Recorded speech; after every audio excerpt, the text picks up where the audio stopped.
Magkano ang maging profit mo kapag mag-buy ka ngayon sa Bitcoin dahil bumagsak yung Bitcoin? So, nasa trading view tayo trade chart. So, sukatin natin kung ilang percent na ba yung binagsak ng Bitcoin. So, nasa monthly time frame para tayo. Hilahin natin pababa, bumagsak hanggang dito. So, bumagsak pala ng 52% ang Bitcoin. So ngayon, kung bibili ka ng Bitcoin ngayon, magkano yung maging profit mo pag example, dito ka bumili sa pinakababa talaga. Tapos pataas, bumalik siya sa pinakataas ng presyo.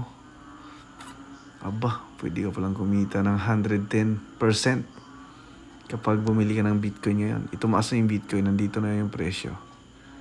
Nandito na, pabalik dito. Ayan. So, nasa 66 yung Bitcoin.